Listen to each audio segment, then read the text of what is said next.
Is it true that the older we get, the fewer friends we have? And if it is true, why?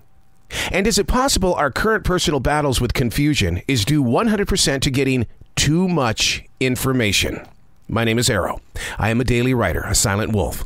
I stand on the sidelines and do nothing but watch. I listen, I study, and then we get to activate. I call it the Daily Mess, a chronological walk through an everyday world. Yes, it's my morning writing. As a receiver of thoughts and ideas, we as people tend to throw things to the side and deal with it later. When a subject hits me, I know it's time to dig in. It's still keeping a daily journal, but by doing the research, the pictures become clearer. This is the Daily Mess. Observation number 49. The older we get, the less real friends we have? It's a very true statement. In some studies, it's not because the older we get, the angrier we get, which means we have fewer friends. No, it's not based on that at all. It's actually about the availability of time and opportunities. All relationships require work. As we age, it's natural to make our circles smaller, which adds value and quality to the moment shared.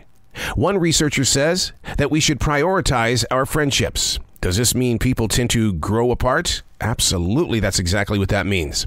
There are a lot of factors as to why. Death being one of them. Divorce, moving to new areas of the town or even country, sabotage, and competition.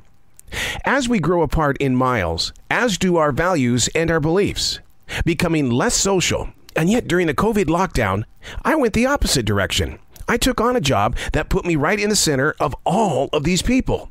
The number one goal was to get to know my community, which might be the lesson that we learned from today.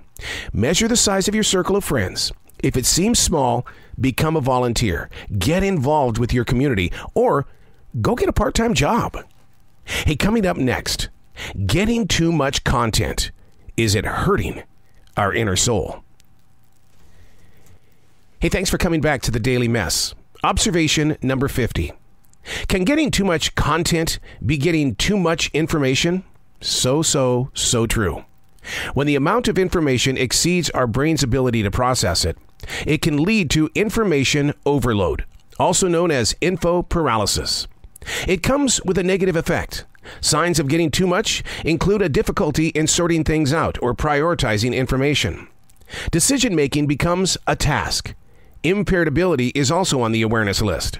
A lack of motivation and productivity. And anxiety. Too much information can serve as a huge trigger. Ways to break free of our addiction to content means cutting yourself off from that smartphone, setting goals or creating intentions. If you're constantly craving content, go at it with what's called the miniskirt approach, a very little bit of info at a time. Read the headlines and maybe the first sentence. Here's one that'll get you. Stop looking at photographs. Pictures actually do more damage to you mentally than reading the story. I'm Arroe, and that's the Daily Mess.